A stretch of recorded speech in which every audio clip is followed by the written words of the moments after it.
So we're COMP3025. We're COMP3025. It's week 3 officially. It's supposed to be officially lesson 3, part 1. And I apologize in advance on the video too, because I'm not ready to do Swift and with Xcode 6.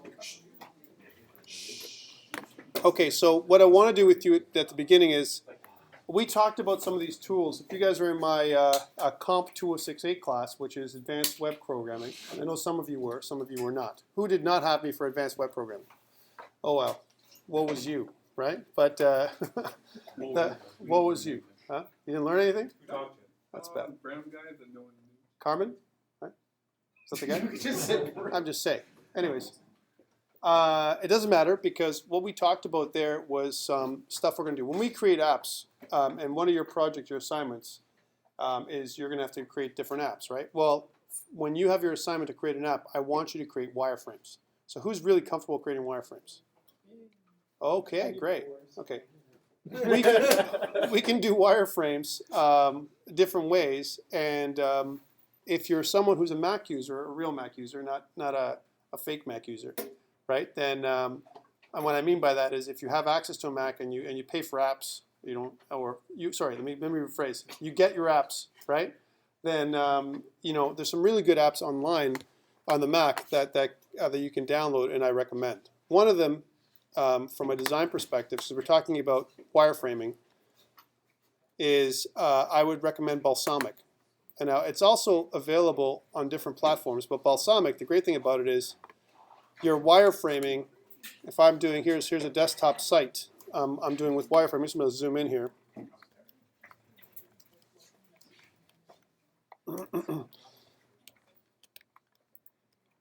No, there we go. If I zoom in and out, if you notice, this is let's say a chintzy site for that I did with one of my classes for a desktop site, and here's, let's say, a mobile site. Well, the great thing with some of these platforms is they also do, you know, an iPad or an iPhone, right? So Balsamiq is something that has some native drag and drop tools available to us. So when we do things like iPads, you know, we're going to do a wireframe for our or a prototype. We want to have access to something that gives us shapes that we can use to describe what our app is going to look like before we actually do any coding, right? Because otherwise, you know, it's like, I mean, I know some of you have done it because, you know, it's the plague of all developers to just code. Just do it, right? And whatever it turns out to people, that's it, right? And then we'll, you know, we'll do the wireframing after. That's not going to work here. This is bad, right? This is a lot. This is a lot of details. Certainly it could work, but I recommend to you, when your assignment details, when you get your assignments eventually, when I get around to it now, you'll have to create a wireframe for your app, for your UI, right? So one of them is this Balsamiq. Balsamiq does that. It allows us to create wireframes nicely, and they have a lot of built-in things like an iOS menu that you can drag and drop kind of down in here, and you can place the iOS menu inside your device, as an example, and then kind of take a look at what it would look like. What it would look like when you know, you're zoomed in there, right? So this is what my menu would look like. You can include certain buttons and stuff like that to kind of see what your device would look like. So definitely, it's a paid-for piece of software that you can get for your Mac, and it's an industry standard. Balsamiq mockups. I'm not going to say. Did you ever try Sketch? Do you remember that? Huh? Did you ever try Sketch? I was telling you about. Sketch or Sketchpad? Sketch. No, just Sketch. No, I haven't. Sketchbook Pro I have, which we'll talk about. Sketch is great for all UI stuff. Is it? Yeah, Okay. it's Mac only. Mac only. All right. So this is. So let's look that up. Let's look at Sketch. It's Sketch 3. Sketch 3 for Mac. Yeah. Don't do it. Why not? $99. It's not that much. And it's good for mockups, is what you're saying, right? For mockups, any sort of design. It's vector stuff, but it's good for UI. It's more lightweight than Illustrator or something like that, right? There you go. So we need to get something like this going. I know if you can't afford it and you want to use some online tools, there are some places you can go to do some things that we can do. with Balsamic, and let's say something like Sketch. I would go to, if I was going to go to wireframing, let me see if I can come up with some.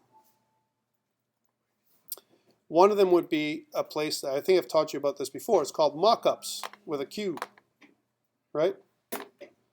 And Mockups does kind of the same thing, except it doesn't have iOS specific or any kind of specific wireframes for any system. It does have basic phones, right? Even though it says iPhone, right? But it doesn't have, all the buttons. Now, it is free. This is the great thing. And if I delete some of this stuff here, let me make some space on Mockups with a Q, right? I'm going to drag and drop this phone design here. Here I am. And I'll leave it the way it is. And from here, you can add in your buttons or your horizontal progress bar and so on, and you can create your mockup, right? Now, we need to do this thing when it comes to making our assignments, because we need to design our interface, okay? So that's the one thing I want you to take a look at. So mockups is one. The other place I would look, if you didn't like this, the interface, let's say you don't like the stuff on the left, or maybe the free thing can only do certain things and you don't like it. The other thing you can go to is, from a wireframe perspective, is another place called, I'll leave the page, is Mach Flow, right? And there's a bunch of them out there. So here's my wireframe demo that I did for another class, right?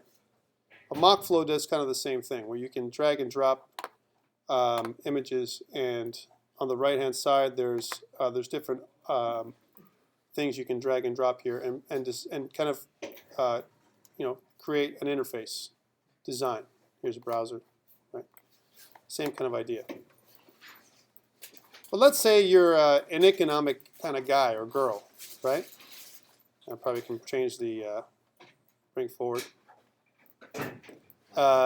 And if you're an economic guy or girl and you don't want to spend money, and you know what, you don't think you need drag and drop functionality, would I accept something from Paint or Fireworks, Photoshop, Illustrator?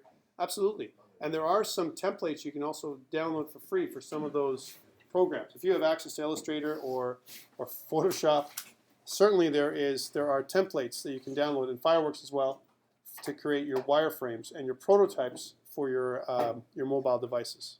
Right now we're talking iOS specific, and there are those devices, especially from Adobe. They do have those templates. Now, would I use such a thing? I'd like using something that's made just to make mockups and just to do wireframes. It's lightweight, just like Balsamic, or like you said, like a Sketch. If you're someone who likes to sketch, and we talked about this before in some of my classes, and sometimes you go to a client and you want to build a mobile app for them or a website, and you say, well, Tom, you know what? I do my sketching on a napkin. Oh, seriously. Or I do my sketching on a piece of paper, right? Can I just hand you a sketch? And the answer is probably yes. You probably could. I think from a professional look perspective, it would suffer a little bit. But if you had to, and if you wanted to take a picture of your sketch and include it in your external document, which I'm going to request from you, then it's okay, right? Now again, we don't have an assignment yet, so for people who came in a little late, Daniel, and stuff, it's okay. Don't worry about it. It's I'm just telling you, this is from a design perspective. We need to pull together something, and I would ask you to build up a tool set of stuff to pull together when it comes to designing our UI. Okay. Well, let's say you're a guy like me. And I'm not really an artist, right? But I want to have the flexibility to sketch. Well, I got this myself for a Christmas present, right? Which is this little tablet. And what it allows us to do, and not just fool around with it, but it allows us to do some simple designs, even if they're ugly. And it won't be here like this. As an example, I mean, I can't freehand draw with this application, right? But if I wanted to use other applications, there's an application that I highly recommend from a design perspective. If you wanted to do some freehand drawing, other than Illustrator, because Illustrator will allow you to do that as well, called Sketchbook Pro. And in Sketchbook Pro, you can start really thinking about what your design is going to look like by using a tablet. Now, this comes in both wireless and wired formats, but literally. The sensitivity, if you look at the lines, it allows me to do very hard lines and very soft lines. So really an artist tool, right? So I can literally come in here and do whatever kind of design I want, right? So I can sketch an interface, like, you know, maybe if I want to make something like a 3D box or something, and I want to start illustrating, just like you would draw on a napkin, you could do that kind of stuff, right? Hard or soft. You can also increase with this tool. Again, this is from Autodesk for those people who care. You can also increase the size of your nib, right? You can make it harder or softer, bigger or smaller. Change the type, right? So if I want to make more of a charcoal or something like that, you can add all kinds of extra effects to it to increase the look and feel of this kind of thing. Again, I'm going to say it again. I'm not an artist, but I know how to put a few sketches together, and so should you, right? So imagine you're in front of a client. You can have an iPad, or maybe the client wants to talk to you and show you what he wants for his interface. He can, you know, show you, or you can do it there. And if you have an artist friend of yours, they're going to have a tool, something like this, where they can do their sketches. So it's an interface, right? What was that? Karen was a guy getting tired who had one of those, and he's getting tired. And he's gone, right? He's not going to be something. But again, this is again a different kind of tool, where it's not the same kind of tool, and you have to get used to using it. Like, for example, you know, the sketch is really a sketch. We can do hard and soft lines, and if you're not used to using this online, like if I talk to my buddy Rui, who's an animator, he's going to say, you know, I hate using this little tool. He'd rather use a Cintiq, right, which is a tool that you can actually see physically. Though I'm looking at, for people online who are not attending today, it's a Wacom tablet, right?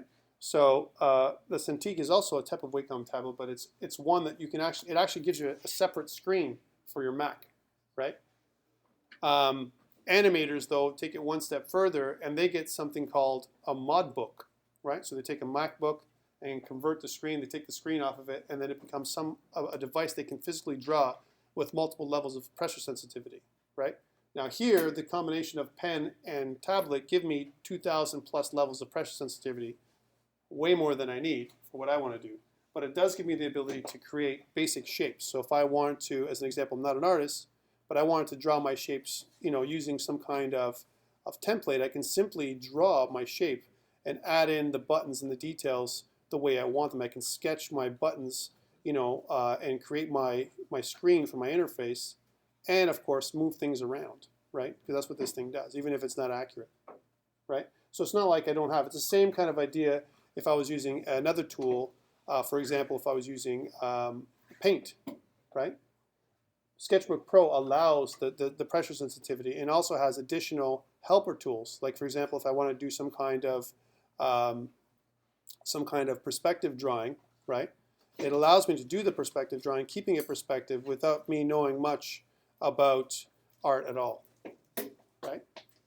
So it's definitely a helper tool, Sketchbook Pro from Autodesk, okay? If you're that kind of person. And I want to give you these options because this way what you can do is you can decide for yourself what's right for you. Maybe, you know, the pad and Sketchbook, if you're going to do this stuff all the time, it's great. If you're going to do it once in a while, not recommended. Yeah. I've heard that if you get a tablet, buy the biggest one you can, because if you buy one of the small ones, chances are you'll just buy a big one later. Okay. Is that true? Tell me how big that is. Tell me if it's not big enough for you. You know what? I was looking at the big ones. I got this one on special from Amazon. So the question was, if you buy a small tablet, you'd want a bigger one later. Here, let me give you this. You won't be able to control me. Okay. But let me turn it on for you. How much? This was $199. Right? Yeah, $199 through Amazon. And I was through their Cyber Monday or Cyber Friday, whatever it was, sale. Go ahead. And let me just put it back to Sketchbook Pro for you. I think you're still connected, right?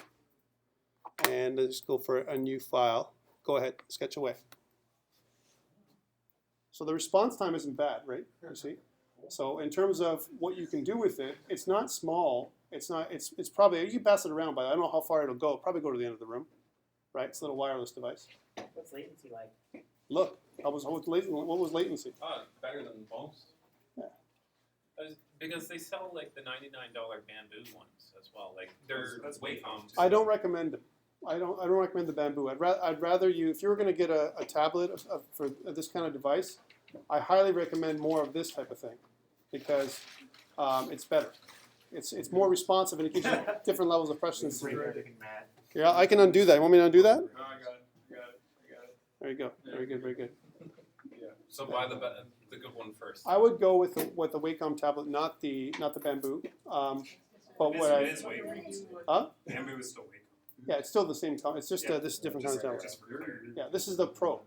This is the small Pro tablet.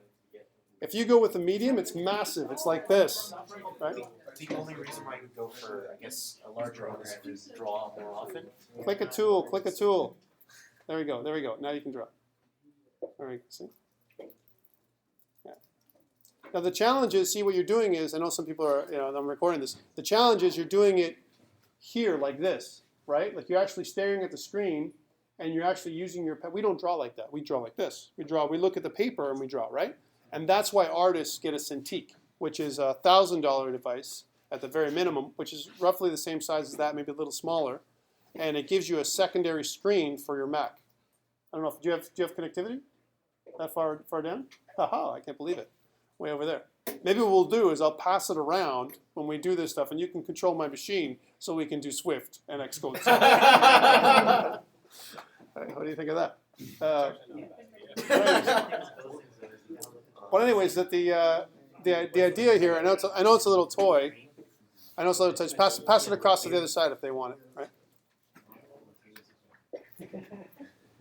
And you said you have a tablet as well. You have it already, right? Does it work down there? It does. Look, it works all the way down there. So we're just checking it out. I know people online are going to go, "That's a boring video." The guys who got the Note phones, you can do this stuff, right? You can do it on the phone too, but you know what? There's no levels of pressure sensitivity, right? On that one? Oh wow, that's great. I don't have that. How many levels? I have no idea. Probably not as. Don't do it, man. Don't touch it. Huh? Probably not even close to as many. Yeah. Well, that's what I'm saying This for stuff is artists. still made by Wacom. The pens. Is it made by Wacom? The pen? Yeah. Oh, that's good sensitivity then. How much you spend on the pen? Pen comes with the phone. Right. So the new ones that are made, I think there's different phones. There's different pens you can grab that have pure pressure sensitivity, and they work on the iPad, right? Okay. So you're gonna ask, well, I have an iPad. Why don't I use my iPad instead of this thing, and I can actually see what I'm doing on the iPad? It's almost like a Cintiq, right? Not the same. It still doesn't give you the same level of it's not no, you can get a pen that does the same thing. Right? But the only problem with those ones, there's several things. One is that they're not meant for using that much pen, like that much pressure variations on the screen. It doesn't do it, yeah. So it's, and the thing is, sometimes with the iPad, the biggest problem with the iPads are you have it detects your hand, right? So what happens is with the iPad, it detects, it's multi-touch, right? So what ends up happening is when you put your palm down, right, then it messes you up. It jumps around and messes your drawing up. And they have some palm detection technology, right, to stop with, so it protects. You can turn off any kind of big pressure, right? They have this kind of technology built in. But Sketchbook Pro is available for the iPad and other tablets as well, right? Thanks. He doesn't like it. He doesn't want to do it. I just made the assumption. Yeah, let me clear it up for you, Kevin. So you don't save. Go ahead. It's a nice fresh slate for you. So you have to look up there to do it, because that's the challenge. Okay, so it actually follows the pen before you punch it. Oh yeah. Some people use their if you're someone who says, hey, listen, you know what? I don't use a tablet. Why would I bother using it? Well, a lot of artists use the tablet as their mouse, Go back down that way. right? So they don't even bother. I don't know if you guys are interested in taking a look at it as well. If you're interested, yes, no. Could you do multi-touch on that? Like sort of pinch and zoom? Yes, actually, it has the ability to do that. If I can turn it on with a command. So it touches off, I can touch on, right? And then from there, I can do things like turn my paper, right? And I can pinch and zoom with my paper using just my tablet alone. So really, it really depends on what I want to do. It's just built into to the control set here. On the left-hand side, There's a bit of controls that I can turn off and on. I can configure this thing for my own use, right? Can you use like a touchpad? Yeah, I was just doing that. Yeah. Okay. Yeah. So if I turn touch on, then again I can pinch and zoom, right? So I can do that kind of thing. I can move it around, and for artists it's great because they can do this kind of thing more often, right? All right, so that's enough of that. So design, well, I mean, you got to use the right tools for what you want to do. And everyone has their own tool set. I gave you a couple of them online that you can use. I'm sure if you searched up on the web and said, hey, I want to use some kind of wireframe maker, online wireframe maker, or something like that, they're going to have more and more of these tools coming out because people like you and me, who perhaps aren't an artist, we're not artists, you know, we can't draw wireframes as easily, so we need some kind of templating tool to help us out, okay? And we'll stop there for this one.